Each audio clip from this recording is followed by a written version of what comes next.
Confirmed na. Bea Alonzo at Dominic Roque. Break up and call of engagement. Kumpirmadong break na ang aktres na si Bea Alonzo sa long-time boyfriend nitong si Dominic Roque. Sa Fast Talk with Boy Abunda ng GMA7, Martes ng hapon, February 6, 2024, ay kinumpirma ng host na si Boy Abunda ang balitang hiwalay na sina Bea at Dominic. Ibig sabihin, hindi na matutuloy ang kasal ng engaged couple. Nagdesisyon ang dalawang tapusin ang kanilang relasyon halos 7 buwan pagkatapos mag-propose si Dominic kay Bea. Matatandaan na, naganap ang engagement ng dalawa, sa Las Casas Filipinas de Azocar sa Quezon City, noong July 18, 2023. Ayon kay Boy, base sa kanyang sources, nag-usap muli kamakailan lamang sina Bea at Dominic. Ngunit wala raw umanong katiyakan kung magkakaayos pa sila.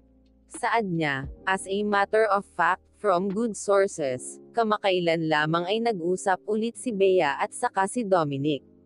They're trying to understand each other but they're going through a rough patch. Magkakabalikan ba ito o magtatagumpay ba sa panunuyo si Dominic? We don't know. Wala hong makakasagot ng katanungan na ito but, of course, my prayer is that my God grant them what is best for them. Ang sigurado lamang daw ay isinauli na ni Bea ang engagement ring kay Dominic. Ani Boy, I am confirming, yes, that hiwalay sila ngayon. Ano ang status? Wala. I think kung tama ang aking source, si Bea ay isinoli na ang kanilang engagement ring. But are they hoping? Ako, ang hula ko is yes, kasi you don't say, tomorrow I'm going to stop loving. Hindi sinabi ni Boy kung ano ang dahilan ng breakup ng dalawa. At patungkol naman sa issue ng prenup agreement, pinabulaanan ng sources ni Boy, ang issue tungkol sa prenup agreement. Sa katunayan nga raw, ay mismong si Dominic ang nag-offer sa ina ni Bea ng prenup. Hindi raw ito kailanman naging issue sa dalawa. Yung prenup ho, medyo na-shock ho ako dahil ang pagkakaalam ko, many months ago, napag-usapan ito sa aking pagkakaalam, and I'd like to confirm this with my friends, my sources.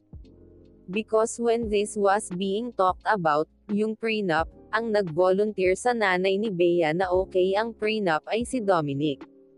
So, I don't think it is or it was an issue unless na bago po ang kwento. It was not an issue, to be fair to Dominic, sabi ni Boy. Wala rin daw katotohanang may magaganap na kasalan sa Abril sa Tagaytay. Sa ngayon, ay wala pa rin official statement na inilalabas mula sa panig nila Bea at Dominic patungkol sa tunay na dahilan ng kanilang hiwalayan.